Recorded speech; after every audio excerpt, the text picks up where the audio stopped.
Of the year. There we go. There's a mic. Now we're on. So first meeting of the year for the TAC. Today is January 7th. In-person meeting, of course, because of all the items we have before us. So we've got a long agenda. I wish all of you a happy new year. I hope you had a great holiday season with friends and family. It's now the work begins. So with that, first order of business here is approve the agenda that's before you. Does anyone have any amendments they'd like to make to the proposed agenda here? Okay, not seeing any, we'll consider the agenda approved. Next, the approval of the December 3rd, 2025 Technical Advisory Committee meeting minutes. Would anyone like to make a motion, or does anyone have any comments or corrections on that? Motion to approve. Thank you. Do we have a second? Second. Thank Chair, you. who made the motion? Charlie. Yep. Sorry. Charlie and then Molly. All right, thank you. We have a first and a second here. Any further conversation? Otherwise, all in favor signify by saying aye. Aye. Opposed by the same sign? All right, that's approved. Next, we'll move into the public comment period here. Do we have anyone from the public that would like to address the TAC today? I'll ask again. Is there anyone here from the public that would like to address the TAC for any issues or questions? Okay, not seeing any, we'll move on. Next, we have the TAB report. I'll turn it over to Elaine. Thank you, Chair. TAB met on December 17th. For the Chair's report, Hovland reported that the Regional Solicitation Policymaker Work Group met before the TAB meeting, and there was conversation on some issues that we're going to see in January. One discussion on community considerations and the percentage that should be allocated to community considerations as part of the process. Another issue was the regional trail should be equal to regional bike transportation network trail, and year-round maintenance on trails was discussed. There was discussion on whether to increase in funding for rideshare projects. Hovland recognized outgoing TAB members Katie Cashman, Carl Crimmins, Amity Foster, and Chris Bond. And the TAB Executive Committee membership will be selected at the January TAB meeting. For the MnDOT report, Connie Siebjim reported on safety updates for all traffic fatalities in Minnesota. As of the TAB meeting, there were 362 fatalities statewide. Last year at this time, there was 461. For MPCA, Frank Kolash reported on a Berlin company partnering with Minneapolis on charging e-motor, e-bicycles, and e-scooters. The primary item that they were identifying was the ability for centralized charging networks. The federal government proposed to weaken fuel economy standards for the country. MPCA is working with colleagues at the Department of Transportation for a comment letter opposing the repeal. And MPCA is also tracking EPA's action that will finalize their repeal of vehicle greenhouse gas emission standards for vehicles. On the EV charging side, MnDOT received certification from federal highways on their alternative vehicle corridors. I-35 and I-94 are considered fully built out for EV charging, which now allows MnDOT to begin spending some of the federal funding for EV charging on other places based on needs. For the MAC report, Bridget Reef reported that MAC is preparing for the upcoming travel season. MAC and Delta held a joint press conference to celebrate the completion of concourse and gate modernization project. And then there was also some questions on ICE activities, and MAC responded that they do not interfere with law enforcement operations by federal agencies, but if there are any issues, to call 911. For the Metropolitan Council, Deb Barber reported on an update of the TPP and aviation system plan and the public comment period and adoption. Public comments will be considered at the January 12th Transportation Committee, and the amendments to the system update is anticipated to be approved and adopted by the council on January 28th. And the E-line was launched on December 6th, replacing Route 6. On the Suburban Transit Association, Gary Hansen reported on suburban transit ridership increases. Of note, based on its Carver County mobility study, Southwest Transit is expanding service to meet ridership needs in Waconia. And Minnesota Valley Transit Authority's Connect Microtransit ridership was up 30%. And also Minnesota Valley's Stuff the Bus effort at grocery stores is collecting donations for local food shelves. For action items, TAB approved 2 streamlined tip amendments that came through TAC. One was a St. Paul Safe Streets for All project, and then 4 project adjustments. They approved the review of the MAC Capital Improvement Program, the adoption of the 2026 roadway safety performance targets. All these were based on what TACA recommended. They approved the program year extension request from Hennepin County's Marshall Street Northeast Phase 2 reconstruction project. And there was an information item on the regional solicitation evaluation update. Steve Peterson and Allison Bell presented the item. The policymaker work group received feedback on the criteria weighting for community considerations. After deliberation, the work group considered changing the weighting to 15% in the safety applications and moving 5% of the criterion to improvements for people outside of vehicles, and keeping the weighting at 20% for all other application categories. The reallocation of the 5% into improvements for people outside of vehicles came in part from recognition of pedestrian fatalities and being a driver of the increased fatalities. Through this process and in the broader transportation development, TAB has said that they wanted to make a difference on transportation safety, and this was the chosen measure to increase.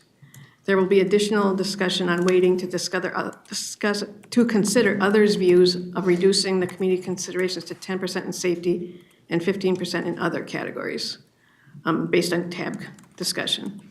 As a follow-up to the November TAB meeting conversation, it is pointed out that car sharing and bike sharing are eligible in 2 categories. That's right, report. All right, thank you, Elaine. Very detailed report. Any questions for Elaine? Okay, not seeing any. We'll move on to our committee reports here. So the first one here, we had our executive committee meeting this morning at 8:15. We kind of talked through the items that are before us today. And then I also want to take an opportunity, it wasn't discussed at the executive committee, but Innocent has retired, and I believe pretty much all of you received the email from Joel Barbeau that he has his retirement celebration today. So if I have the details correct, it sounds like at the MPCA office in St. Paul, they'll be celebrating from 2:30 to 4. And then you can join them from 5 to 7 at the Crooked Pint Ale House in Maplewood. So if you're interested in joining them, he's done a nice job serving on this committee, so we appreciate all the work that he's done. With that, we'll move into our first 2 tip amendment requests here. The first one is 2026-12. It's a streamlined tip amendment for 3 project adjustments. I'll turn it over to Mr. Barbeau. Thanks, Chair. Yeah, we have 4 tip amendments today. 3 of them are on this item because they're pretty standard and boring. So the first one is MnDOT requesting a reduction in cost of its Minnesota 77 or Cedar Avenue overlay, unbound overlay project. Pretty sharp decrease from $64.4 million to $48.9 million. Of this $15.5 million reduction, 13.5 of it will be reflected in the project's 2026 program year, while $2 million will be reflected in its 2027 AC payback. So the decrease is really based primarily on error correction. The incorrect formula was used to originally assess the project cost. Secondly, MnDOT is requesting a reduction in the length of from 10.5 miles to 1.8 miles for its I-94 landscaping project. This is connected to a previous project of 10.5 miles, and it was always supposed to be landscaping only, and that's 1.8 miles, so it really is just another error correction. And then finally, MnDOT and Little Canada have combined projects, or associated projects, I should say, and they're requesting a cost reduction to these projects, along with an association between MnDOT and the Little Canada's projects. So the Little Canada project was funded through the solicitation, and they were combined in an administrative action several months ago with MnDOT and us, and we're tipped to reflect that. And with that, I would stand for questions. All right, thank you, Joel. Any questions for Joel or our MnDOT representative? Okay, not seeing any. I would entertain a motion to approve the recommended motion. Motion to approve. All right, we have a first. Do we have a second? Lissa will second. Thank you, Lissa. Motion was from Molly, right? Yep. Correct. Yep, Molly and Lissa. All right, we have a first and a second. Any further conversation? Not seeing any. All in favor signify by saying aye. Aye. Opposed by the same sign? And that item is approved. Thank you, Joel. Next item, go back here. We've got another streamlined tip amendment for Minneapolis Safe Streets and Roads for All project here. So I'll turn that over to you, Joe. Thanks, Chair. We had a very similar one last month. For the Save St. Paul, this time it's Minneapolis, and they were awarded federal Safe Streets for All implementation funding in 2024, and that'll be used to implement safety countermeasures on the city's high injury street network. And these activities include medians, pedestrian refuge islands, lane safety revisions, bikeways, street lighting, pavement markings, etc. And this needs to be in the tip in order to for that money to be able to be used. So with that, I would stand for questions. All right, thank you, Joe. I did notice that the announcement came out recently for the 2025 SS4A applications. I see there were a few planning grant awards that came out. Unfortunately, I didn't see any implementation awards, but hopefully this next round, I think there's one more associated with the IIJA. So if you guys are thinking about it, there is one more that will be released here in 2026. With that, any questions for Joe or City of Minneapolis? Not seeing any, I'd entertain a motion to approve. Peterson. All right, Nick, we got a first. Who was the second over here? All right, thank you. So we have a first and a second. Any additional conversation? Otherwise, all in favor signify by saying aye. Aye. Opposed by the same sign? We match. All right, and that item is approved. Thank you. All right, next we will move into the Planning Committee. Actually, wait a second. I missed one. There's the TAC, Bicycle Pedestrian Planning Technical Working Group update, but I believe it's the TAC Transit update. Is that correct? I believe that's correct. I believe Cole was going to give an update. Apologies, Chair, I should have corrected that on the agenda, but we did not have a bike ped technical working group meet in December, but the transit group did meet. They had 5 agenda items. We did get a new chair of the transit planning technical working group. It's Sunita from Southwest Transit, if any of you worked with her. She did a great job chairing her first meeting. We had 4 other information items. Dakota County and Ramsey County each gave updates on how they allocate regional sales taxes to transit. Not much discussion on those, but they were helpful information items. And we are planning to have all the counties roll through that committee to talk about how they use their sales tax for transit projects.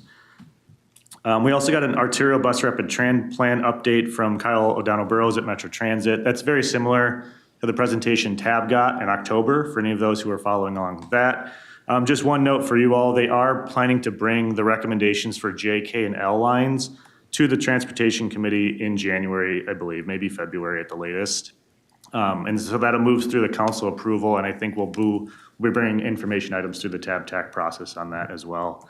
That's just a council action at this point. The TAB action would be for allocating the money during the solicitation. The last item was the microtransit regional policy study update. That project is at its tail end. It's setting new performance standards and design guidelines for microtransit for regional coordination. And that draft report has been circulated to the transit providers for review, and then it'll be circulated more broadly after that. But we had a pretty elaborate update on where that study is at and all the recommendations it's making. So it was a good full meeting, which is nice. Sounds like it. Thanks, Cole. Any questions for Cole? Okay, thank you. Next, we'll move into the Planning Committee, and I'll turn it over to our chair, Gina Medico. Welcome, Gina. Thank you. Good morning, Chair and committee members. TAC Planning did meet in December, on December 11th, and we had 4 information items, which I'll summarize briefly. The first one is just an update on the regional solicitation and active transportation. TAC Planning is not a group that takes action on that, so it was just an information update there. The other item, the second item was an update on the regional bicycle transportation network. And Steve Elmer updated the group to let everybody know that there will be an opportunity for applicants or anyone to request designating alignments that are within an existing corridor. There is now in the proposed regional solicitation scoring criteria a difference in points between alignments and corridors. And so there will be an opportunity for communities to designate those, and I believe there will be a note going out. Did somebody say later today about that to committees? So we just had a brief update on that, not much discussion. We also received an update on the functional classification update, which is being technically led by MnDOT, our central office, although Met Council will take a lead role in that. You may recall there has been a few efforts recently to do functional classification updates, both at the state and regional levels, so this will be more of a refinement. However, I will note that if there are any functional classification updates that need to happen before the regional solicitation, there will be another request for those that will be sent out, and those will be due on January 16th. So if you have a corridor that you're thinking of that needs, that may need a designation change, and if that's related to the solicitation, staff are proposing a process to do that before the solicitation is released. And then lastly, we had an update on the TPP amendment, which was the aviation system plan. I believe that came through this committee for the general item. We just received an update on the public comment period and any comments that were received during that period. There were no real substantial comments that affected any of the work or any revisions there, so it was just a brief update. And that was all. We will not be meeting this month, so. Wonderful. Thanks, Gina. Thank you. One question for you on the functional classification item. Sure. Is that something that MnDOT is required to do every so often? I can't remember. Is it like a 7-year rotation that they go through and they do the functional classification review for all agencies, or? I believe so, and I don't know if there's any, I know Met Council staff that, okay, sounds good. Joe is There you go. gonna Mr. Whiting, Committee welcome. chair and members, yeah, so it's actually every 10 years, so it follows the census. So the census triggers an update of the urban area boundaries of each region, the MPO areas in the country. Then following that, you then kind of refine the functional classification system. So we did a really big update a couple years ago. I led that at MnDOT, now with the Met Council. And so that's why this time might be more of a refinement, because we kind of did a pretty wholesale update of all the, arterials, collectors, things like that. So this time around, we've only been a couple years, so understanding there's not a whole lot of differences, but we do want to come through and make sure, everything's cleaned up and ready to go, and for this refinement of the process. So that's kind of why it's been a more minor process. Okay, wonderful. Appreciate that. Any additional questions for Gina? All right, not seeing any. Thank you. Next, we'll move into the fun stuff. So we've got our chair, Jim Klasucher, who's going to walk us through all the funding and programming committee items pertaining to the regional solicitation. So Jim, I'll turn it over to you. Yeah, Mr. You want to sit Chair. or stand? I'll sit. I'm going to leave room for staff. Staff has some presentations for each of these items, so the Funding and Programming Committee met on December 18th. Fairly long agenda. Pushed through the items that are presented for you here today. The first item is Transmetal 2026-02, and that's regional solicitation qualifying requirements. And I'll let Steve start his presentation on that in summary. Okay, wonderful. Welcome, Steve. Thank you, Mr. Chair and members. So maybe just to set the table a little bit, all these items are to get ready to release an application package for public comment. Then the items will come back through funding and programming tab all the way through the process, ultimately approved by the Met Council, the applications to be released sometime this spring. Chair Hovland has asked or requested that we get the project selection done by the end of this year, 2026, before some of the members due to elections turn over, and then March is about the time when the Met Council members will be seated, so we'll have a new Met Council with the new governor, obviously. So that's the timeline we're looking at, so we're hoping to get through this all today if we can, and so let's get started. So the first item, 2026-02, we have items both for the federal funding, regional solicitation, and active transportation. So you'll see many of these are duplicates, but they do coincide with each of those funding sources. What happened, the first one is qualifying requirements on the regional solicitation. And that passed. We did have a few changes and highlighted with the bullet points below. One was a wording change about right-of-way acquisition costs are not eligible for use of this funds. That was Russ. I don't know if he's here today. No, I don't see him. The second one, and we'll go through we're right around the corner here. The second one was a recommendation of a long-term plan for snow removal. So let's go to that specific language. So this is, again, a qualifying requirement. So applicants, I'm going to move to the other one. No, I think it's No, just it's the just, TV's off. the screen in front of you is off. Okay. All applicants will be asked to check this box or to go through this or commit to this. Our policy work group did ask us to provide some clarity as to what would need to be submitted for maintaining and operating the project for year-round useful life. So this would apply both for standalone bike ped projects and bike ped projects that would be part of a larger roadway project. So we wrote that out, and we had, I think Russ again had added some additional language that passed, shown in red. So applicants would either need to, the bullet points, identify a local ordinance or policy that requires abutting properties owners to maintain the facilities or direct staff to maintain them. Number 2, a letter or resolution that confirms the proposed local facility will be maintained by agency staff or abutting private property owners. This was the addition, or a long-term plan for snow removal as part of a designated route. And thirdly, a cross-jurisdictional agreement with another agency to maintain the proposed local pedestrian or bicycle facility. So again, the request from the policy work group was to provide clarity on what would count here to get through the qualifying requirements. So that's what you see on this page here. So Mr. Chair, I'll turn it back to you and see if people have questions or comments on this one. Okay, real quick. So just from my purview here, with the snow and ice control, or the year-round maintenance, actually is what we should probably call it. Yes. Yeah.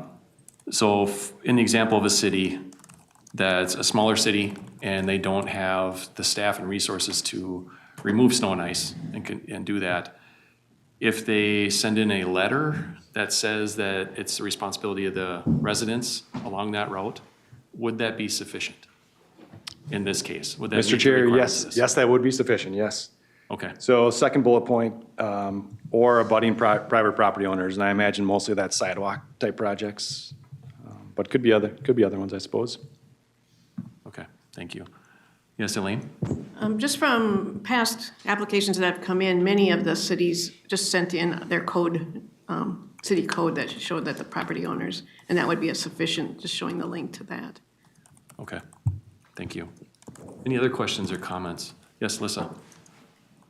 I'm sorry, but a long-term plan for snow removal is real vague. I mean, can Washington County submit a letter saying someday we will figure out how to hire additional staff and purchase equipment for this? And I mean, what does that mean?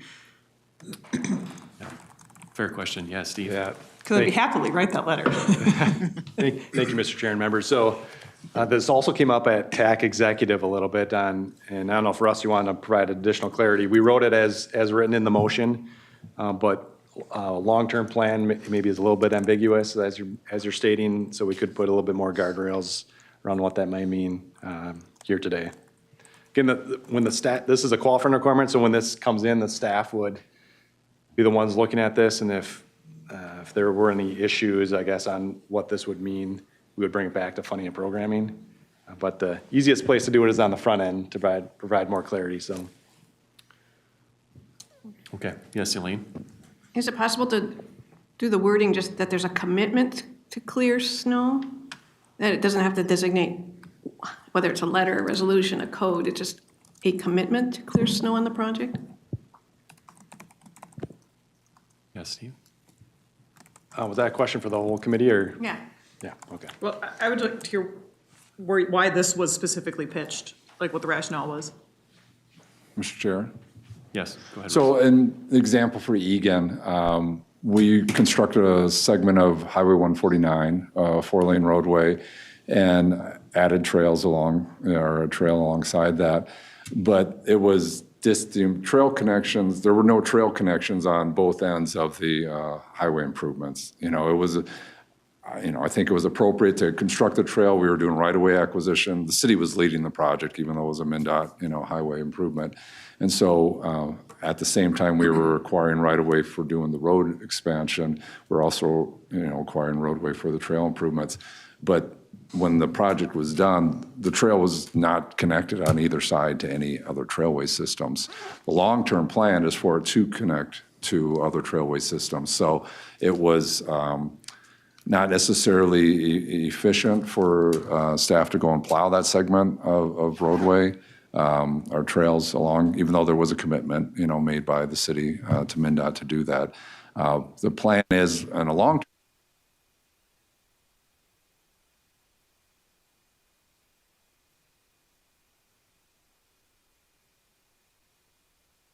plow all the trails and sidewalks within our city as it is. It seems inefficient for us to plow that segment of trail that was not connected to anything in reality until those connections are made in the future. So that's where the long-term plan is, to have that segment of trail that was constructed to be a part of a full trail system. And then at that time, it would be cleared. Okay, yeah, Chair, can I ask a question? yes, cool. Russ, was that a regionally solicitation-funded project? Yes. It was. Yeah. Now, this goes back to 2007. But honestly, and we're working together with the Highway 3 corridor study, and that will connect in with that now. So here we are, we're not going to have any improvements for 20 years after, before there's actually connections made, ideally, to that trail segment. One of those things where you got to start somewhere, right? Yep. You got to start with the first project and go from there.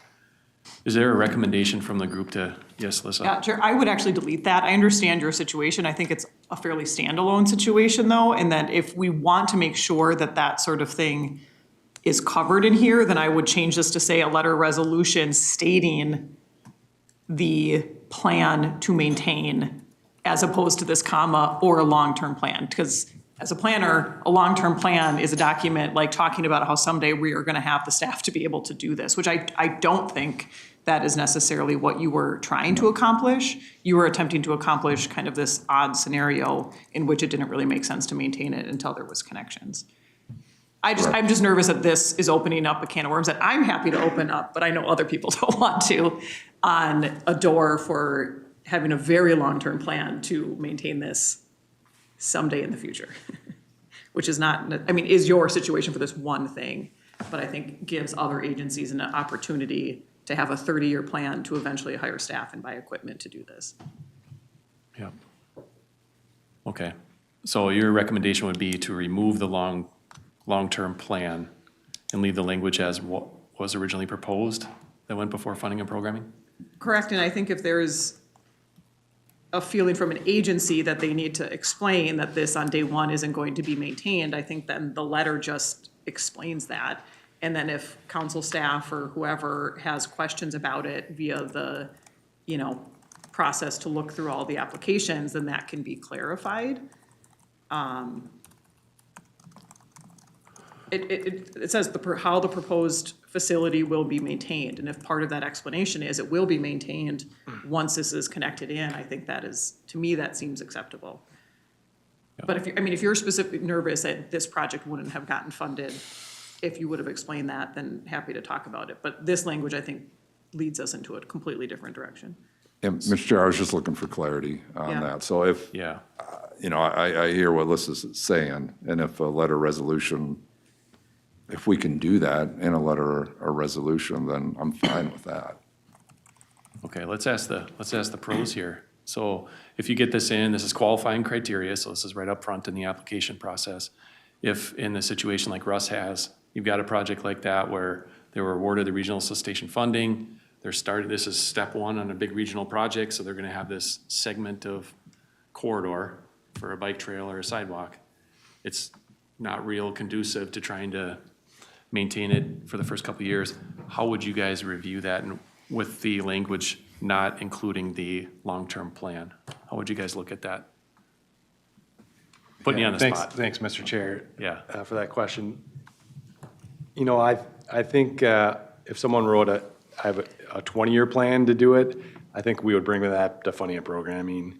If they say in the short term, we're aligning construction projects in the next few years, I think that's a different story. But if it's sometime in the future, we would maintain it, then that would be something I would flag to bring to funding and programming. I don't know what Joe or Elaine, what you think, but if it's you know, there's some amount of time where it's like reasonable versus, we gotta talk about this more at the committee level. I'm just looking at Mr. Chair? what's on the screen is not what's in the In the packet here. packet. Right. That's fine. I was going to ask that question too. Yeah, Jim, I'll go to you and then. So the last sentence in the last sentence in the initial paragraph kind of speaks to providing some clarity that the year-round, the requirement to maintain facilities for year-round use must be met or will be met. So, I mean, from Steve's standpoint, if he receives a plan that does not clearly indicate that, then obviously that would be your threshold to either consider rejection or funding and programming, endorsement of that rejection or decision. Okay, so to confirm on that, you're feeling that last sentence in that first paragraph would be enough to, if you got rid of the red language, you'd be okay? Mr. Chair, I don't know that the language in the red really, helps clarify or not. I think a number of committee members voted for that, knowing that they have plans for snow removal. Yep. And that, I guess, a letter's fine, a resolution's fine, but it's just one more thing rather than submitting your plan that you have, so. Okay. One question, Steve, here real quick. So I'm looking through the accepted changes document. I'm not seeing the red in there. Joe, were you? That was my comment. Yeah. Yeah, So- Joe, are you able to answer that, or we just, maybe that, I think we're reviewing the motion at times here to make sure if that was in or out, and had a little confusion on that. Is that the case, right, Joe? Or- If you're Which door are you gonna ask talking me about that, here, I'm gonna tell you that the consultants didn't change it. Yeah, okay. Okay. So I guess, is there additional questions to talk about this? Otherwise, I'd entertain a motion either to keep it as proposed with the modification from funding and programming, or as Alyssa had mentioned, maybe pulling that out because it's too vague. So I'd entertain a motion from the group here. Mr. Chair, just to clarify that just the amendment or the changes to the qualifying language include the right-of-way acquisition, which was clarified, as part of this. So I would recommend that, the motion speaks to including that Okay. language. yes. And it was a simple word, acquisition, to clarify. Yeah, thank you, Jim. So yeah, that is included in what's included in your packet. It's just, it's missing the red language there for the trail maintenance, so. Mr. So Chair, it's- I support Lissa's potential motion. I know it's not real yet, so same potential, but one thing I think might be worthwhile for this committee to consider is if we get an application that says we will do maintenance once the connections are made to this trail, to me, that should get a point reduction in complete streets under like a roadway category, because you're saying you're building a trail, but it's not connecting anything yet. They could still get points, but maybe that's just a way to consider how we could factor that in, is in the scoring. sure. It's because I think, when we talk about quality of the experience for bicycles and pedestrians under those criteria, it seems like, I don't think we have to change anything, but it seems like something we should direct the scorers to consider is if they don't have as robust of a maintenance plan established, maybe that could be a scoring consideration. Yes, I have Elaine. a question for us. So when it's not winter, are bicyclists using the trail? Are they going from the road to the trail and back to the road? Mr. Chair, Elaine, it's a good question. There may be, I know there's some walking. There's a lot of industrial properties adjacent to it, so there's some walking going along because we've got a couple miles of trail there, so folks are walking and utilizing the trail. Maybe it's a tail end of those folks. Some people might bike to work as well. I know they do in other industrial areas. I'm not so sure about this area, but there may be some usage of the trail by bicyclists, as well as I know there is specifically for walkers, so, in the summertime. Okay. Yeah, I envision who's ever living along there is probably using the segments they would use. Yeah, Yeah, it's primarily industrial area, but yeah. yeah, yeah. Any additional questions? Yes. Not a question. I support the removal of the red language here as well. I think it confuses things, and enough is said in the black language. So I would put forward a motion to do that. Okay, so the motion before us is to approve all the modifications except to remove the red language associated with the year-long trail maintenance. Chair, can I just clarify? This is not what's in the packet as the motion. So I think the motion should be to approve the track change version that is in the packet, which does not include that. So just for clarity, like, as long as everybody's clear on what this is, but the slides are not what's matching the actual linked track changed document. Yep, okay, so, correct. So whatever's we're gonna clear for approve the notes track or change document. whatever, yes, we're getting rid of that red in that slide, but that does not actually exist in the qualifying criteria document in front of us. Okay, so the motion would be a slight amendment to what you'd recommended, is approve what's shown in the attached track changes document as shown in our action item today, which would exclude the red language you see on the screen. Okay, so that was the motion. Do we have a second? Second. Thank you. All right, we have a motion and a second. Any further conversation? Just a real quick question. Yes. Chair. So if a city, like Russ's situation, does apply, they can submit a letter, and they may just potentially be reduced points if they commit to maintaining it, but it might be, say, 5 or 10 years before if they identify what connection needs to be made. Is that what, Cole, you were saying, how that would happen, or? Yeah, and I was thinking like a slight reduction, but because you're still providing the infrastructure, but it's maybe just not as functional on day one. So, just a thought. Their application wouldn't be rejected? No. Okay, all right, thank you. Yep, good clarification. Yep. Yes, Elaine? I would clarify, as long as they had some information, it wouldn't be disqualified. Right. They're referring to a comp plan or something. Right. Okay. Chair, if that needs to be discussed, that should be discussed on an upcoming agenda item on where the scoring is, because now we're changing the scoring, so. No, I don't think we're changing. Isn't the scoring guidance part of what we're talking through later today? This is in the interpretation part of it, though, not specific. So I think what you're saying, Lissa, is if someone puts something forward like that and there's a preclusion that we're gonna reduce their score potentially because they don't have a connection, that's a discussion point. At some point, if we're talking about how the scoring is put together, then yes, that should be discussed and maybe that's not today's items, but it should be discussed at some point, if that is how we want to tee this up. Okay. It should be in one of the upcoming action items in any of the scoring guidance for that. If there's a complete streets measure, that should be added into the scoring guidance.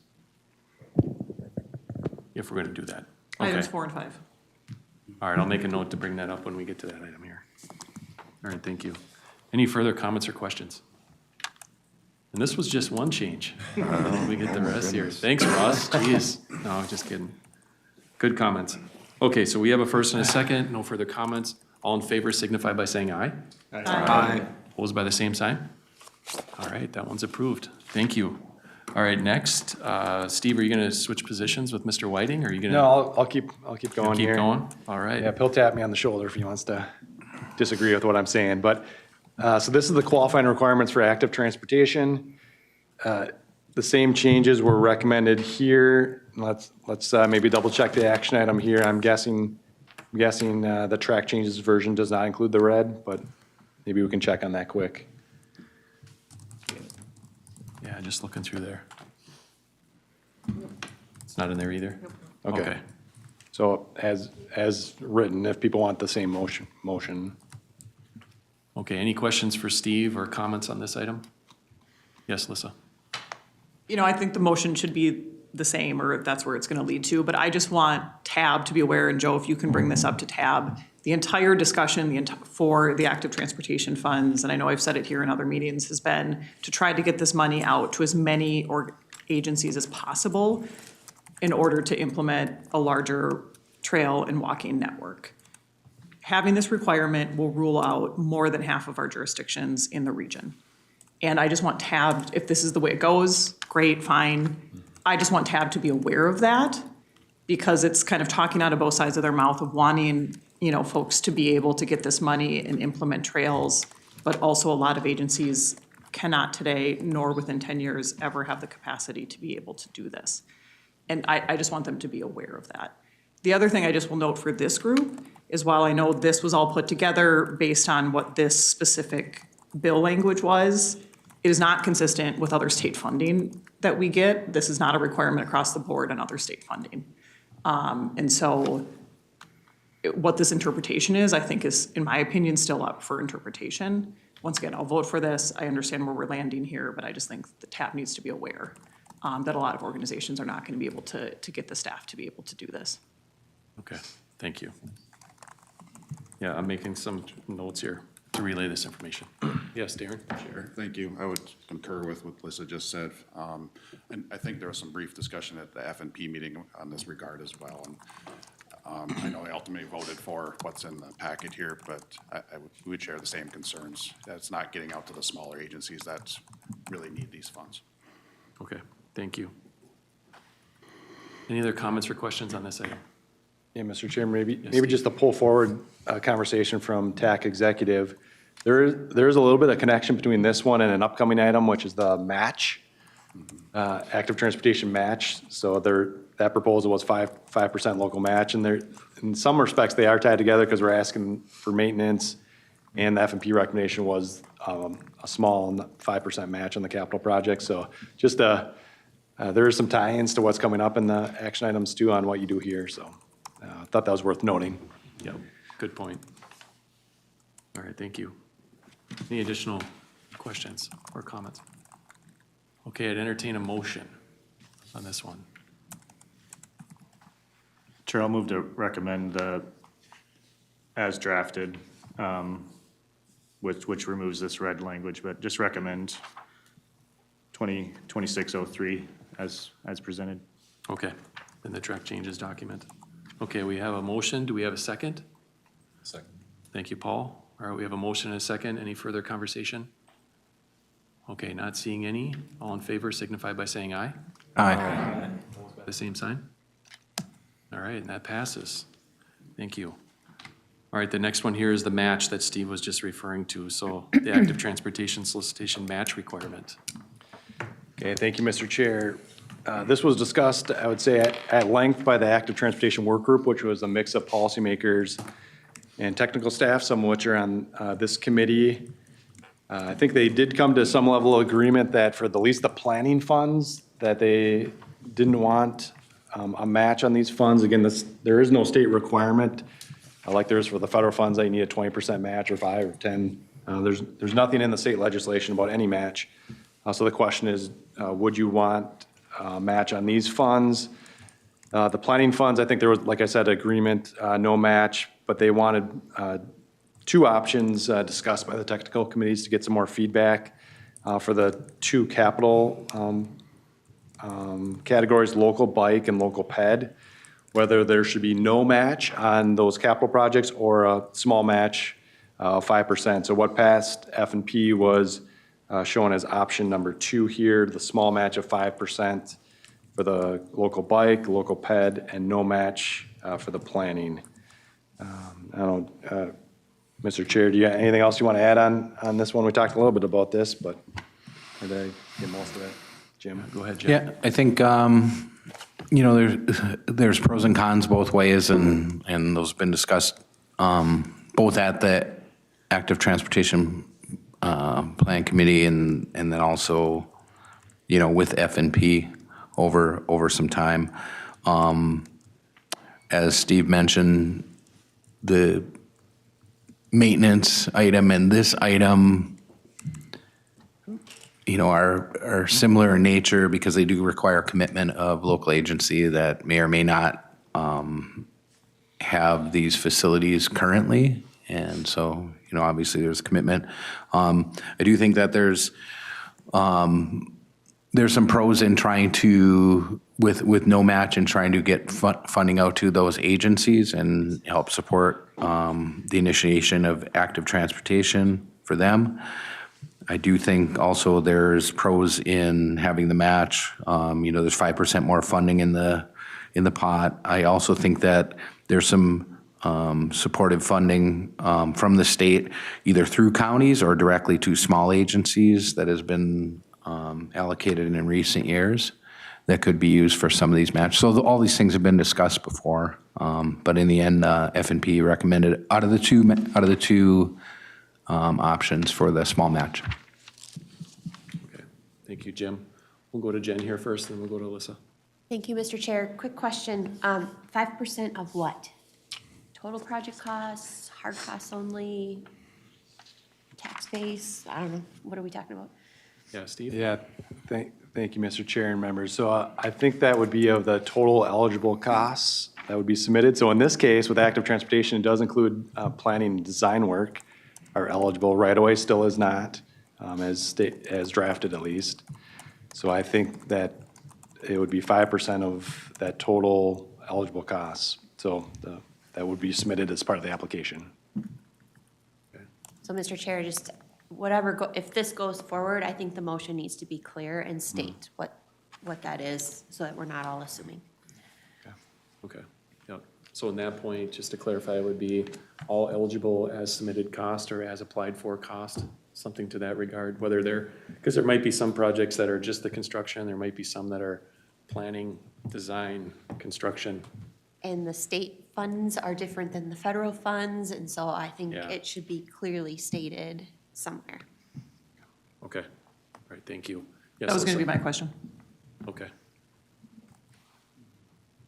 Okay, so, all right, so funding and programming was recommending option 2 there, which is a small match of 5%. Do we have a motion or any thoughts on that? Do we want to carry that forward, or in addition to the clarification here, but? Yeah, I can make the motion for the small match of 5%. And it's 5% of all eligible costs as applied for in the grant, however that language should read. Okay. I think the way you read that was pretty good. Applied, as applied for in the application. Joey, you got that one? Recording does. All right, so the motion before us then would be supporting funding and programming's proposal, which is a small match of 5% for local bicycle and local pedestrian facility categories. And that 5% is of all eligible costs as applied for in the application. So that could include those other elements. I think that's a good clarification. All right, so that's the motion. Just Yes, for clarification, but it's 100, or there's no match for planning still, correct? correct. I Yep. would second that motion. Okay, so we have a first and a second. Any additional conversation or questions on this? Yes, Mackenzie. I guess I'm wondering with the discussion from prior items here that we're discussing today and the burden on the smaller communities that are pursuing this funding to implement the system, is this not seen as a similar burden to those entities that don't have as much funding? And I'm wondering if there was discussion, I guess, so my question is, was there discussion along the way through the working group and in F&P related to that point, I guess? And was there any further discussion about sort of whether the match might, the small match might apply to only applicants of a certain size or not? Those that have access to state aid funding, for example, and those who do not, as an example. Okay. I know the working group met several times, so maybe Mr. Whiting can come on give up. us a rundown of the discussion on that item. Mr. Chair, I can offer just that there was discussion about state aid versus non-state aid, and I think kind of the recent state funding is available to non-state aid or non-eligible cities. And so that was, part of the discussion. Joe probably has more detail than that on that. Committee members, Chair and committee members. So that was part of the discussion, the considerations for the match was, those entities which, not just small communities, but those who just maybe don't have additional funds to dedicate towards matches in their capital plans. And so that was one of the considerations that the work group was having, why to narrow it down to either 0 or 5% to really reduce that burden.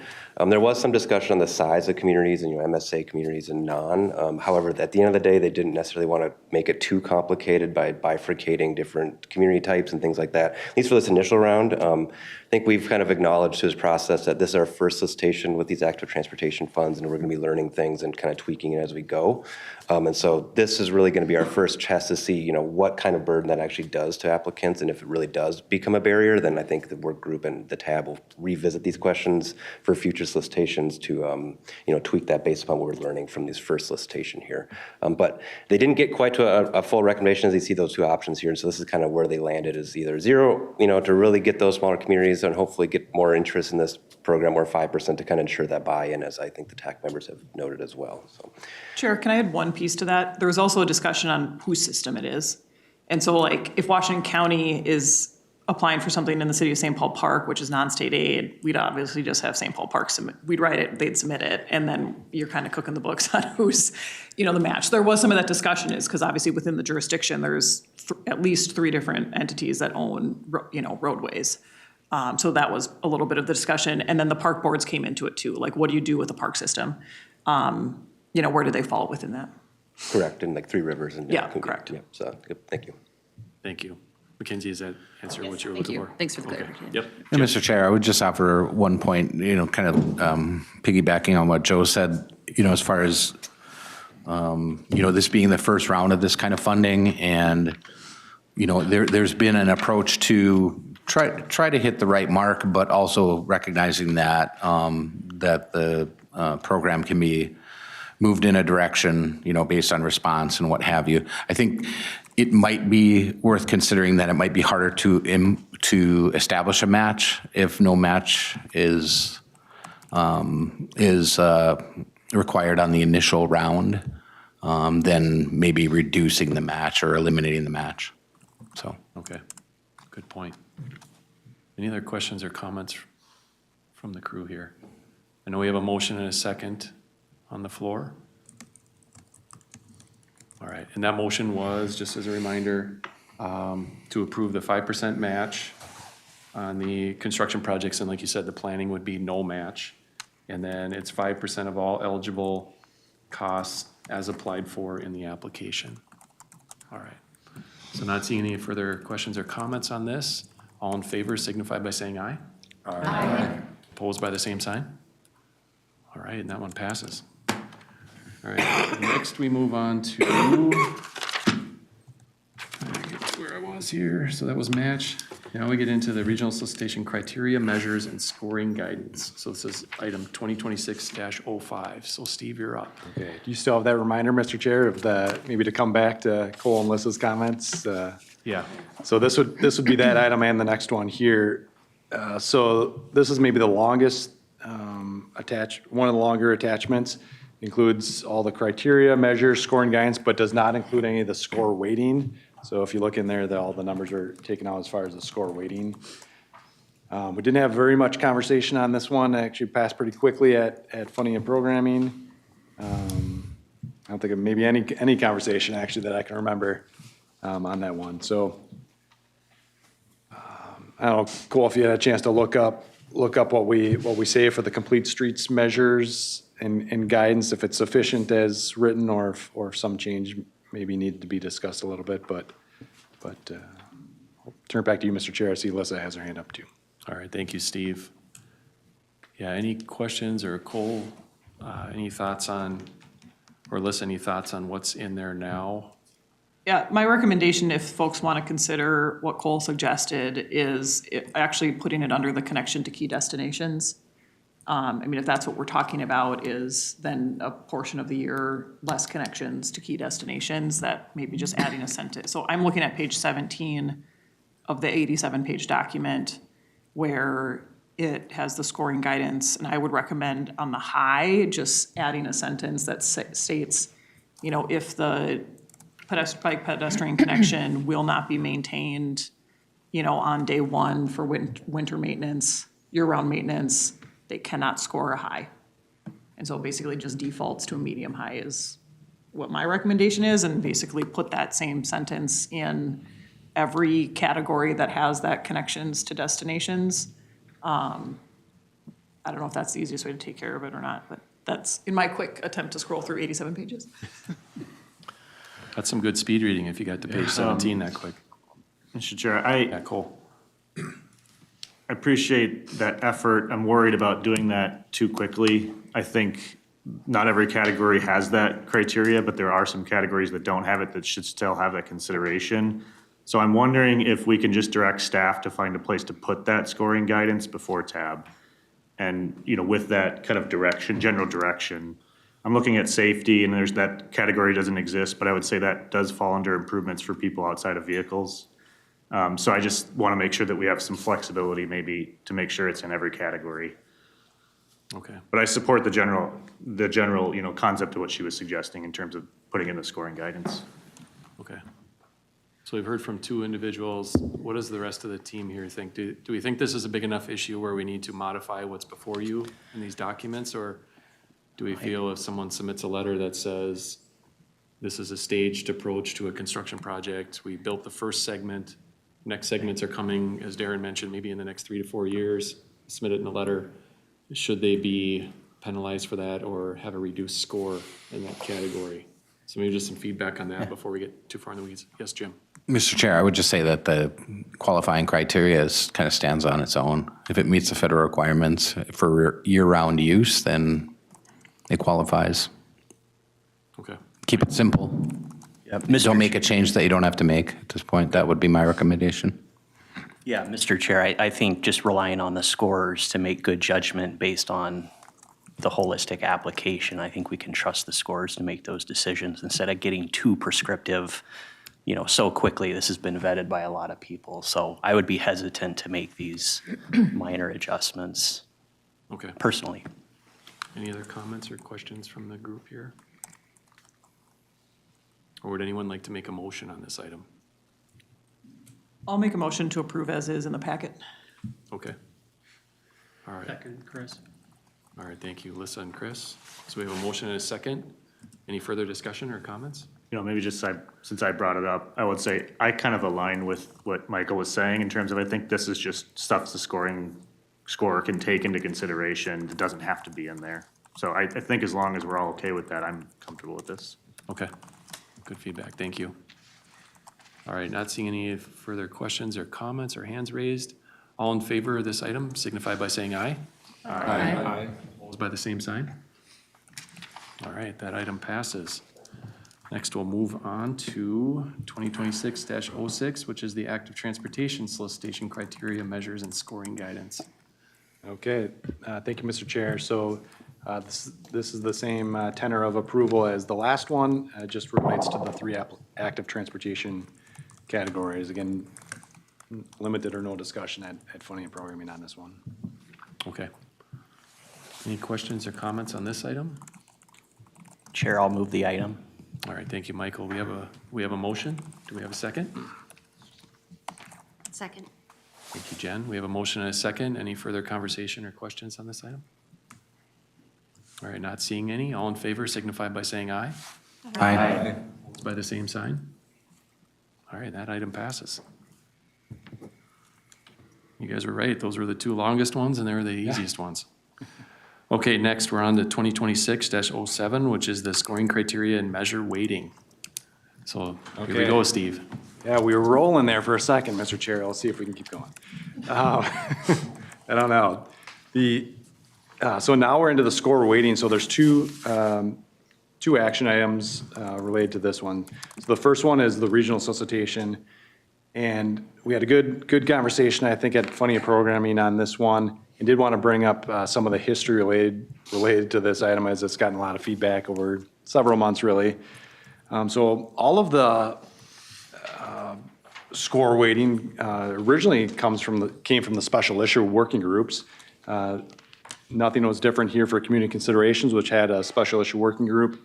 Their recommendation was that this area criterion should get 20% of the total points, so that came out kind of at the end of the summer time period. We did have a lot of comments through the technical review period. Remember, we had 2 technical review periods, and many of those related to safety, the safety category, if I were to kind of summarize that. So the last meeting of this group, county technical staff proposed reducing it to 10% community considerations for all categories. Shortly thereafter, we brought the topic to the Met Council's Transportation Committee, which is a subcommittee that goes, before it goes to the full council. And they were extremely supportive, I'd say, of maintaining the 20% total weighting. So you can see how the story's going here. The policy work group did ask for additional technical input, so we sent it back to the technical steering committee, 12th of December. And as far as I remember, there was kind of mixed feedback. Some wanted to maintain it at 20%, others wanted to reduce it, especially on the safety categories. So that came out of the last technical steering committee. Then the day of TAB, 12/17, we had a policy work group, the second to last bullet point there, and discussed this for a long period of time. I know several of you were here, were in the audience for a rather long meeting on this topic and discussion. And that group came to a compromise recommendation that would maintain community considerations at 20% for all categories, except for the 2 safety categories. So again, that's where we got most of the feedback, was the safety categories, where it would go to 15%. And then that group, kind of in those last few minutes, I would say, of the meeting, thought that reallocating that 5% to improvements to people outside the vehicles was the place to put those points. And I'd say limited kind of discussion maybe on that last point. But then the very next day, 12/18, a couple hours later, this went to TAC Funding and Programming as an action item, and they voted to reduce community considerations to a total of 15% in all categories, except for safety, which was to go down to 10%. But that group, we did not have time to reallocate any of the points. So we do have a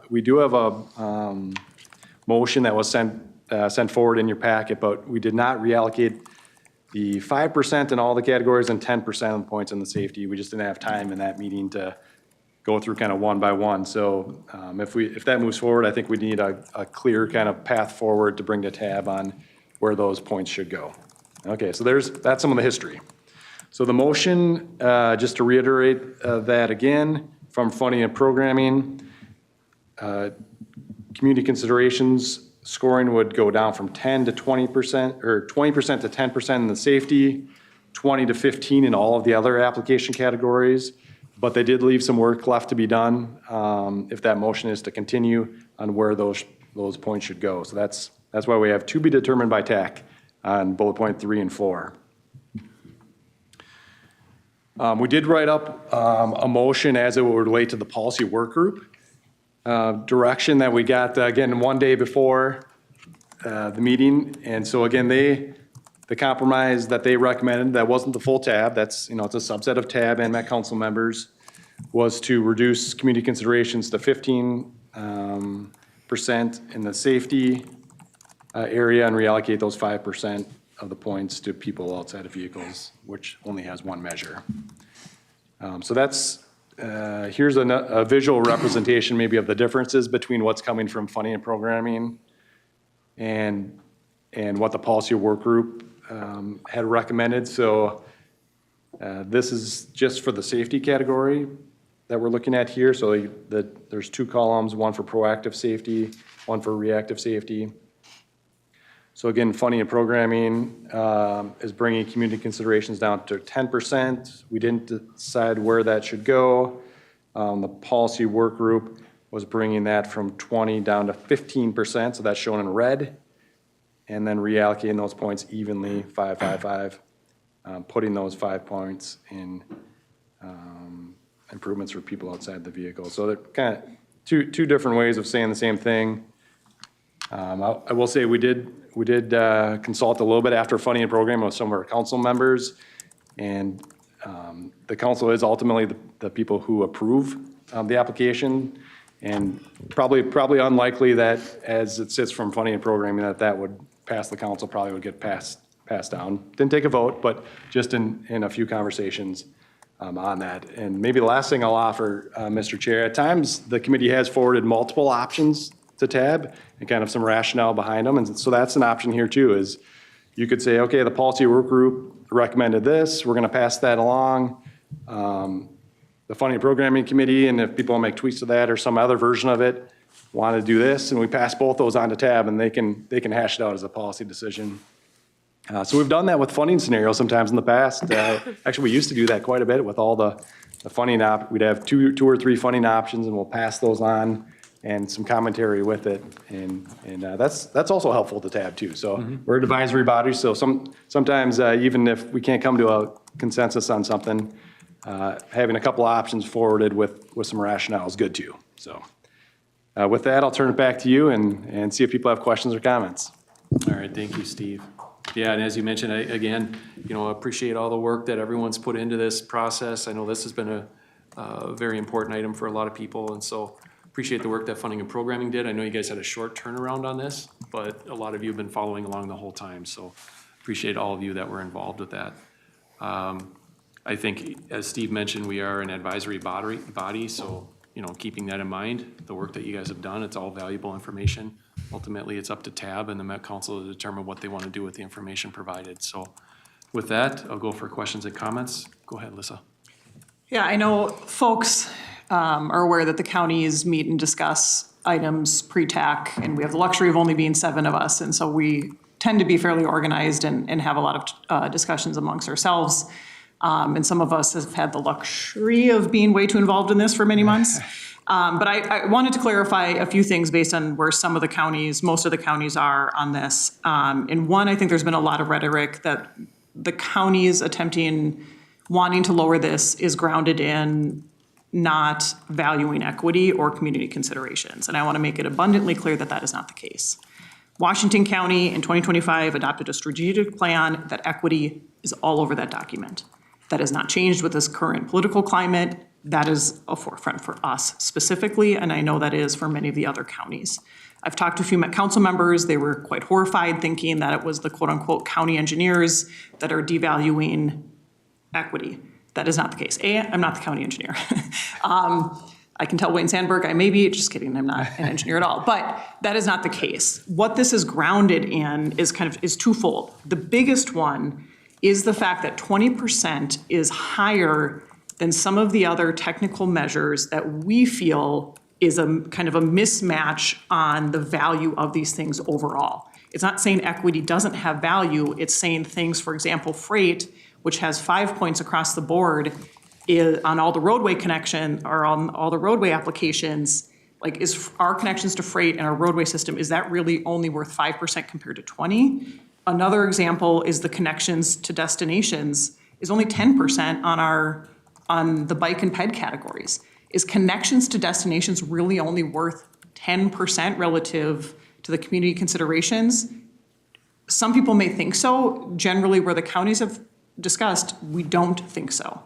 And so the lowering it isn't to devalue it, the concept overall, it is to right size it amongst some of the other criteria. The other component is I personally have no issues of a qualitative versus quantitative, but 20% is a lot of points on a very subjective review and scoring process, of which then applicants have no ability to combat or disagree with where the scoring lands. And I know there's been discussion about training for these scores, et cetera, but 20% is a heck of a lot of points to be boxed in with based on a scorer's judgment on what they're reading and the applicant being a better writer or not. That's what we saw come through when we tested these. There was a great North Minneapolis project that scored terribly because it wasn't written that well. And that shouldn't be the case, is how well an applicant, how good of a writer the applicant is or not. So those are kind of the two buckets of where the general concern of the weighting is. In the discussions from a technical perspective, generally the counties agree with F&P. But many of us also sat at the policymaker work group and saw 4 of the counties, Anoka, Dakota, Scott, Hennepin, wanting to lower it further, but head nodded to that concept of 15 on safety, 20% anywhere else. And so we want to have some level of respect here where some of our, at least 4 of the county commissioners were in that specific meeting. But once again, the counties have the luxury of being quite organized, having these conversations, and we know not everybody is. And so that's where I wanted to start the conversation, but mostly be able to hear from the non-county folks I don't want to stop the county folks from talking, but of where you are too, because I think a lot of the other voices are really drowned out. Even that policymaker work group, primarily it is one citizen rep talking, the Met Council members and the counties. Like there is almost no other voices at that table. And so I want to be really sensitive to the fact that I'm well aware that the counties have been an incredibly loud voice on this, and that's not necessarily how this should be. Thanks, Alyssa. Any other comments or feedback or responses to that? Yes. Thank you, Chair. Member from staff. I did understand the points Alyssa makes. Thank you for the clarification on that. Just sort of a little concerned procedurally. TBD doesn't really make a lot of sense to me. I know what the initials, I know what the acronym means, but I'm just sort of thinking about our responsibility and you know, and how this sort of plays out, right? And Steve, you alluded to that, you know, this is an advisory body and that this is a debate that should or can and has in the past different options move forward to TAB, but I sort of think it's our responsibility to iron this out, so or to think about this a little bit more than this. I'm, you know, at this stage, see strike through in red font is a little like, huh.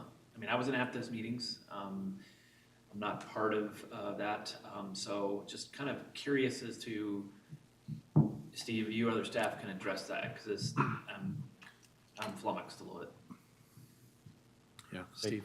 Thank you, Mr. Chair. So your question is on the TBD. Why do we have some of those in there? Yeah, and that's the first part, and then the second part is, you know, what's our collective responsibility to not make a solid recommendation? 100% is 100%, 95 or 90 is not. So, you know, in terms of how this plays out at TAB and or the council.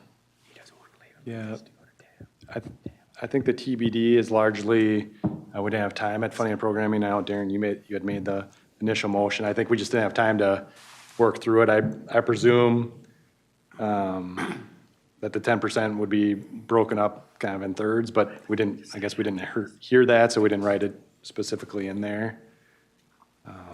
As far as Darren, do you want to interject there? No. Well, it's not, I'm sorry, it's not like in safety, the first table safety of breaking into thirds. It's more like, yep. So if you do break into thirds, that's fine, that makes sense. That's But easy, then yep. where's the other 10% go?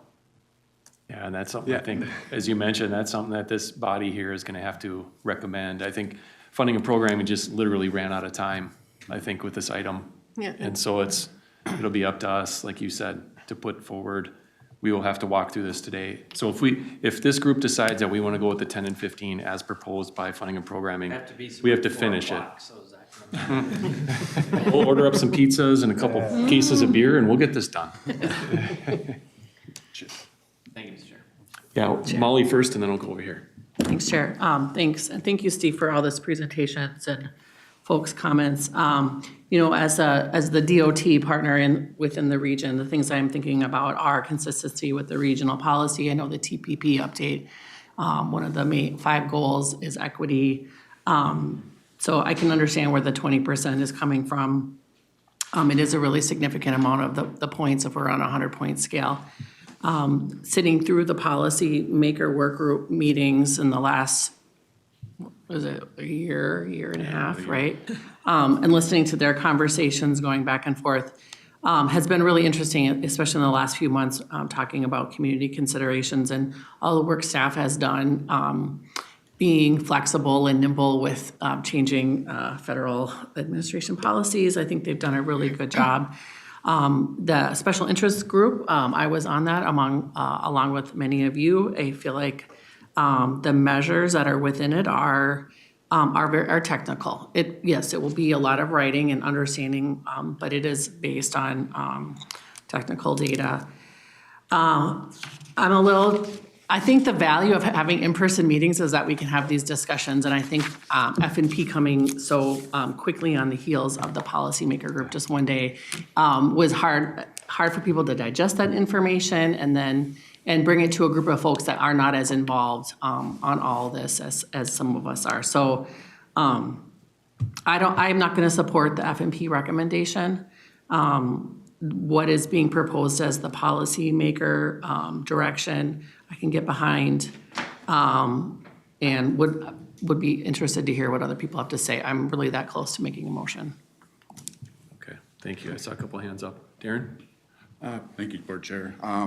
To piggyback on what Lisa said, that was spot on, the rationale for the proposal or motion that I guess I made for this agenda and the next one is that it seemed like it wasn't to diminish it at all. It was questioning, is that the right percentage of the total?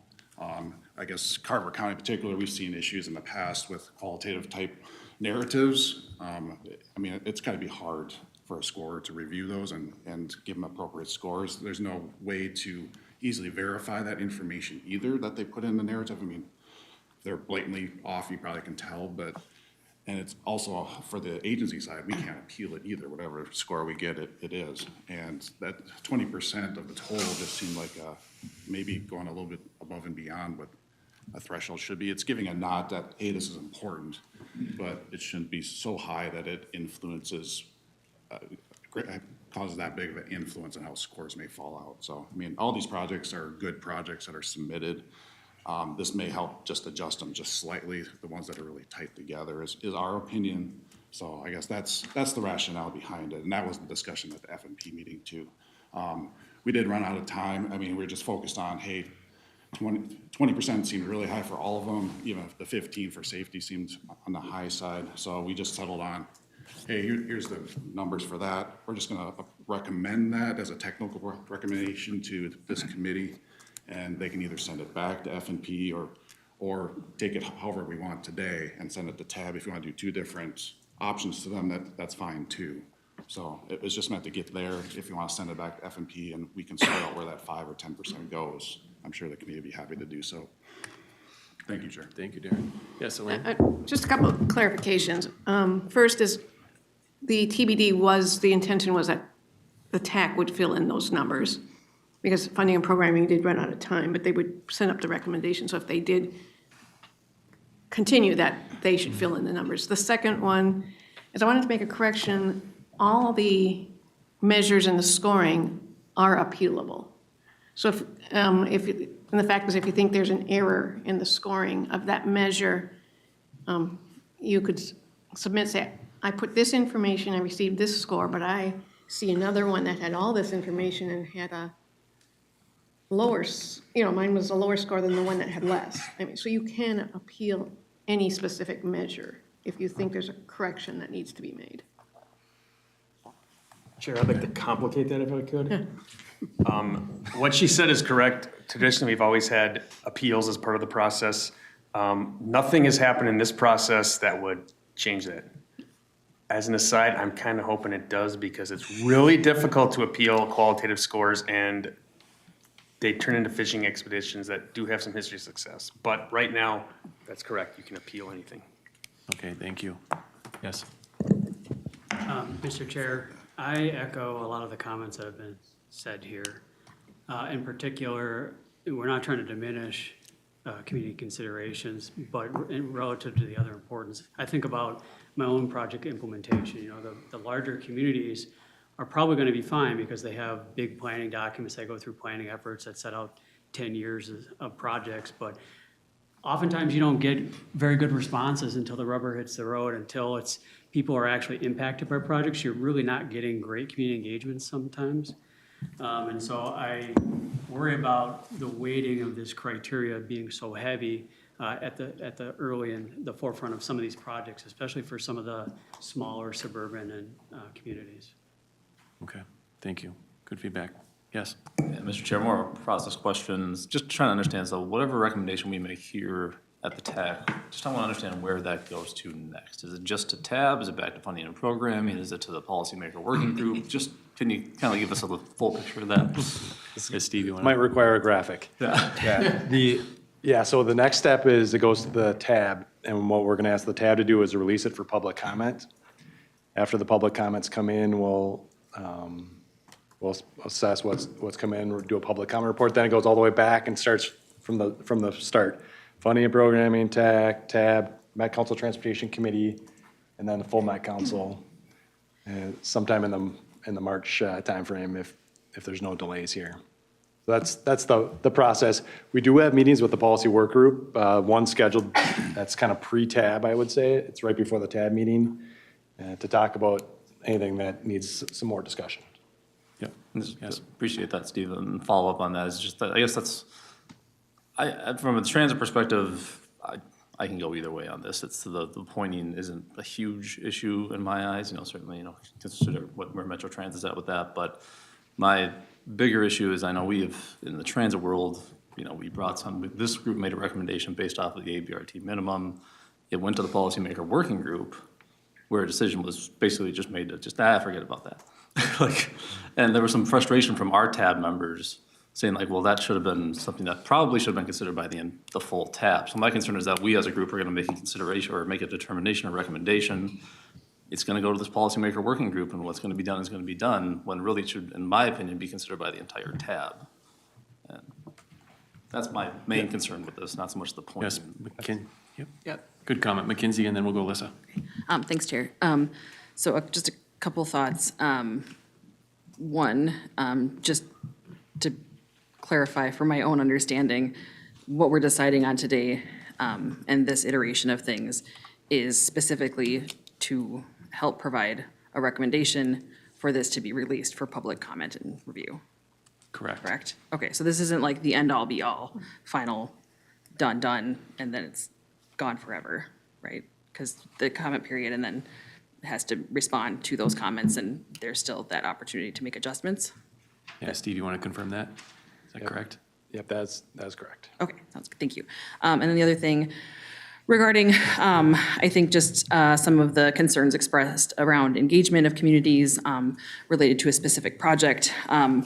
My interpretation, rightly or wrongly, you all can decide on how these are laid out in the community considerations and the different measures, A, B, and C, is that my sense is that it feels like an opportunity to help connect some more of the dots in the project and what that purpose and need is, and not tie it necessarily to specific, very preliminary project improvement engagement on a particular corridor, but more so an opportunity to tie back into and lean on some of those, I guess, other larger plans and initiatives that have been conducted by counties, communities, school districts. In some cases, the one that comes to mind immediately for some of this is the Safe Routes to School planning, which has been very robust in Minnesota, in the Metro District in particular.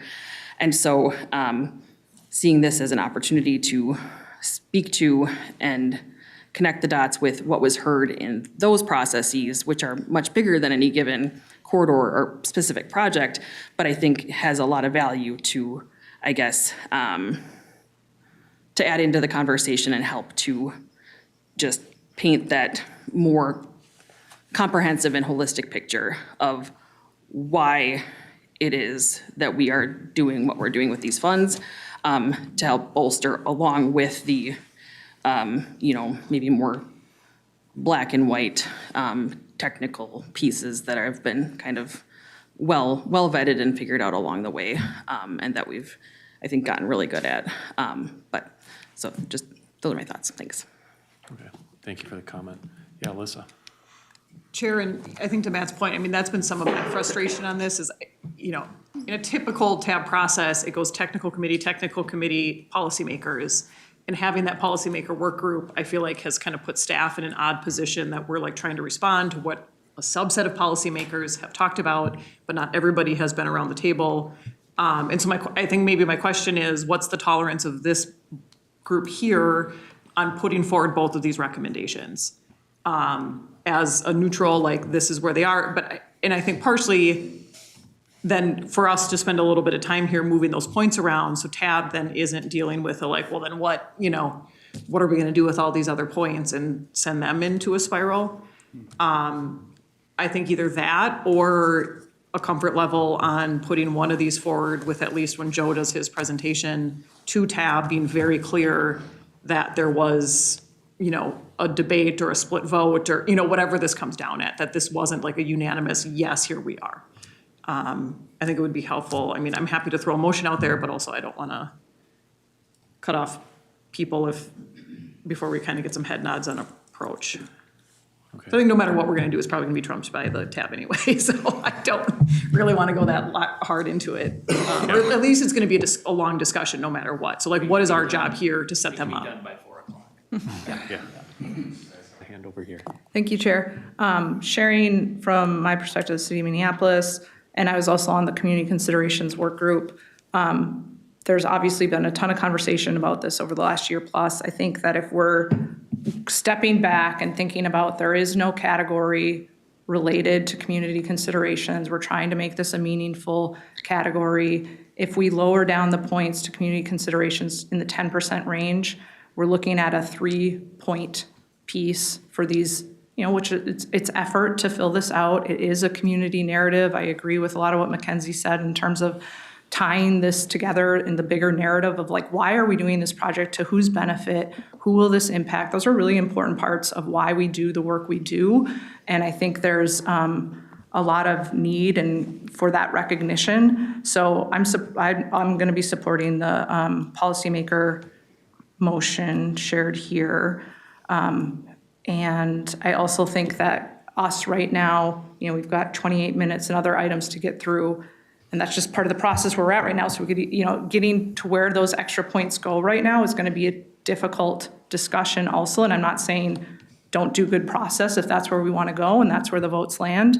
But I think a lot of work has been put into the structure to date. And I think that there will be training for the scorers. I think this is, I have my own critique about maybe how these ended up and how some of these criteria are, but we're at where we're at with the 3 of them. And I think, we'll have people trained in scoring them, and it won't just be subjective. And there are important things that we think about in terms of our regional goals. Okay, good comment.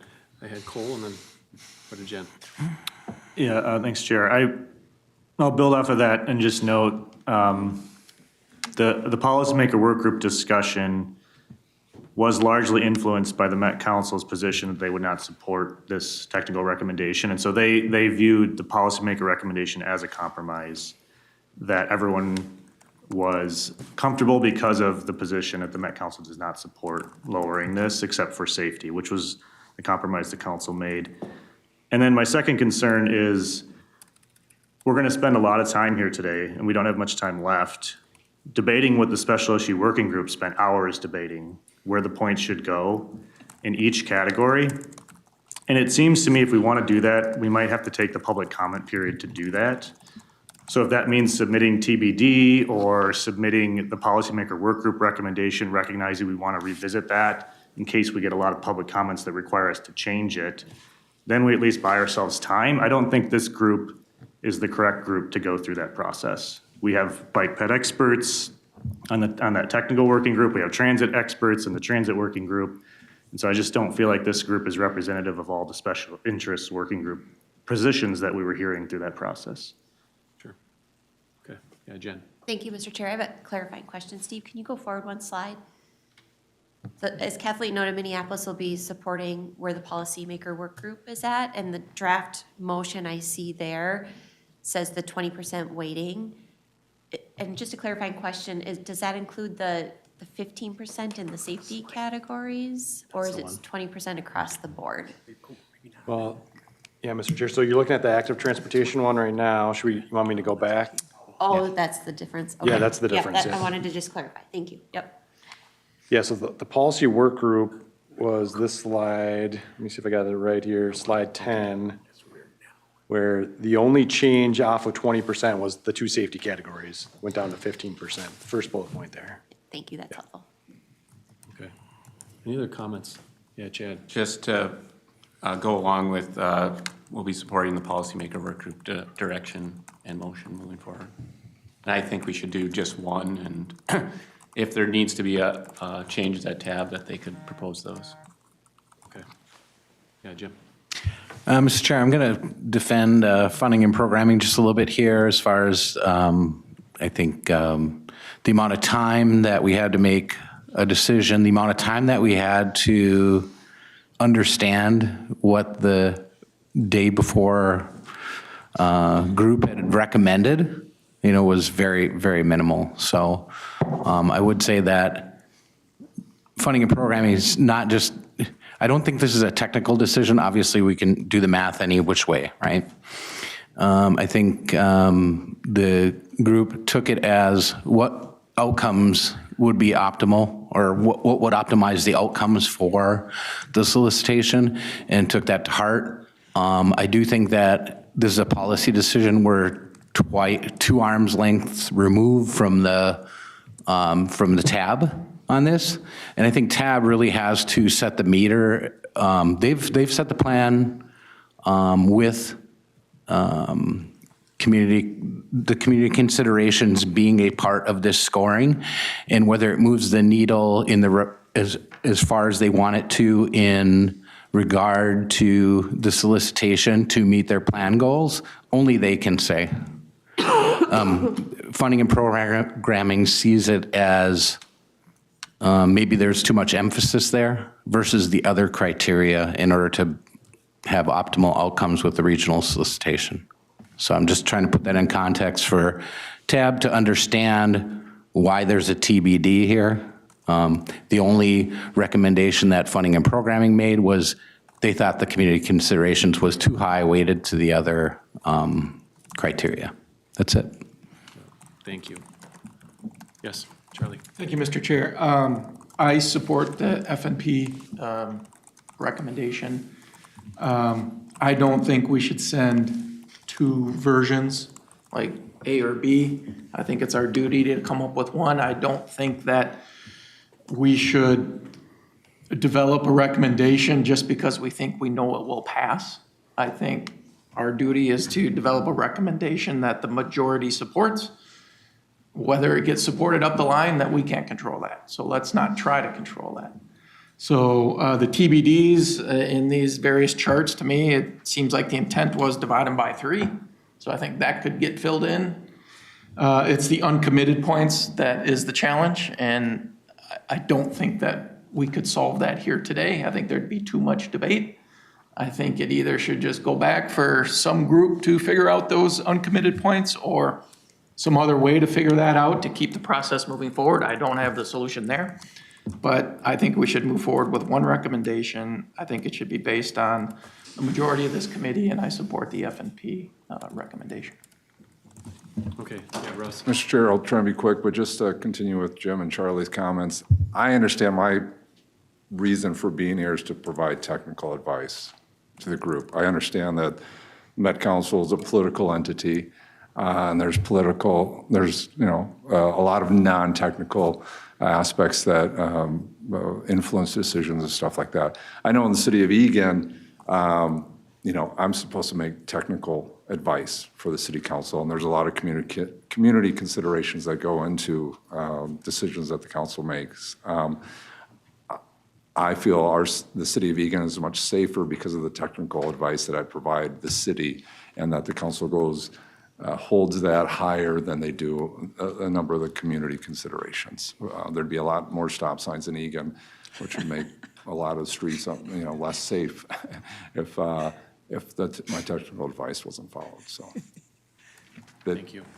Yes, Aaron. Chair, yes, Dakota County, we support the funding and programming recommendation, but I also know there's not a clear consensus here, and I don't know that there is one at TAB either, so I would be comfortable proposing to submit both alternatives. I think at least, there's not a clear consensus, and that would, show that 2 options are both very viable from the TAC perspective, so. Okay. With attention to time, Cole, you want to add something? Yeah, I just wanted to say I second the idea that Jim brought up, that this is a policy decision, and I think what we're going towards here is that there's not going to be consensus from this group either way. And I did just want to note that while I do think we're all technical staff and we're all very good at our work, there are a lot of technical voices that are not here that influence the decision of this recommendation that the policymakers considered.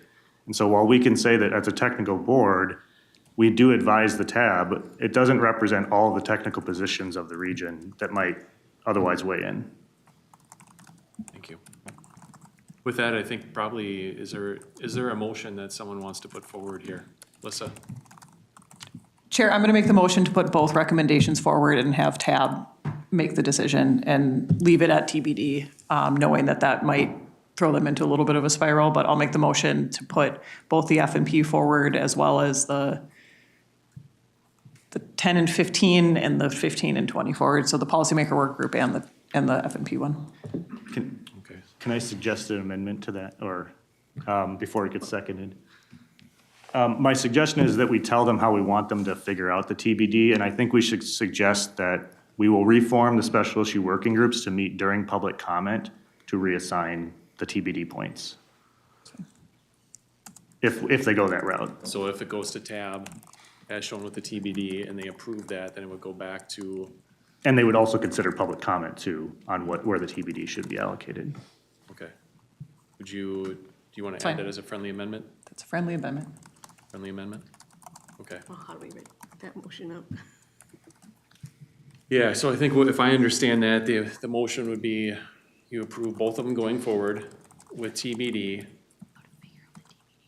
for, I don't know how you'd say that, to be honest.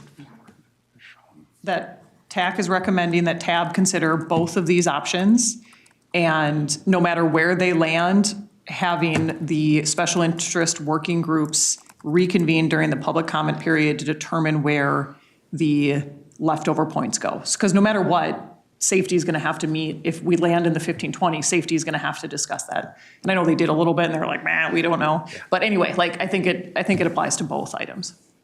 Okay, yeah, that makes sense. And I know not everybody is on board with this, but I think it's a recognition that we are going to be split no matter where this vote comes from. And I think there's a recognition that, yes, we are technical folks, but ultimately TAB is going to, I think it's of value to them to have both of these options in front of them and understand how big of the debate was.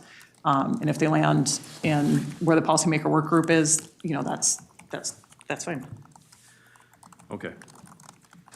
Chair, I second that. Second that. We second what she said. We've got it. Yep. All right, so we have a motion and a second. Any further discussion on this? Chair, one really quick question. Yeah. Obviously, for the community considerations, they must have decided on a third split. Was that the rationale, or could that be, instead of having TBD? Like on those? On that one, just, was their mentality, could you just go there right away, instead of having TBD and just have that unallocated at the bottom? Yeah, I mean, we were sitting on that committee. That's a good question. I think that was the intent, is that it'll be a third. So, yeah. Yeah. All right, so do we want to amend that again, the second friendly amendment? Sure. So put forward both for consideration by TAB. Shows that the community considerations is broken up in the measure A, B, and C to be a third of the points in no matter the scenario. There we go. Joe, you got that mastered? We got it seconded? There's no such thing as a friendly amendment. It's an amendment. All right. So with that, all in favor of that we might want to do a roll call. Let's see how it goes. All in favor signify by saying aye. Can you just repeat that, please, what we're voting on exactly? Okay, yes. All right. I'll do my best. So the recommended motion is that both options will go forward. That is both the 10 and 15% and the 15 and 20%. And that with that, the intention would be that the TBDs shown in the community considerations would be a third. So in the case of the 15% reduction, so it's a 5-point reduction, then in community considerations, it would be 5, 5, and 5, because it would go from 20 to 15. So it'd be a third.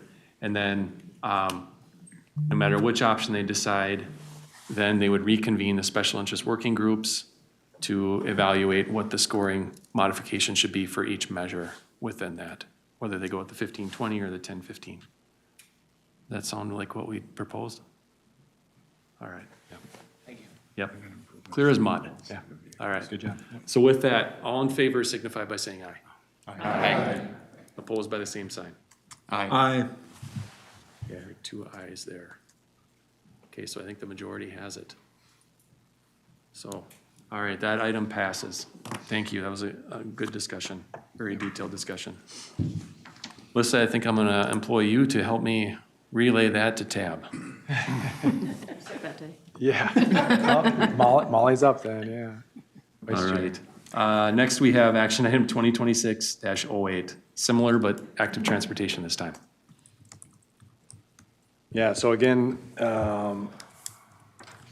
this is probably, if you want to do the same motion as you just did in this case. The adjustment for community considerations coming out of funding and programming was to go from 20% to 15% for all those categories. So assuming from the last one, that would be split evenly. The direction from the policy group was not to change any of those, so they would remain at the 20%. So that's the difference between the two approaches. Okay, so funding and programming was reduction to 15% on all categories. And then the policymaker work group was just to maintain at 20%. Yeah. All right, any questions or comments on this, or would someone like to make a motion?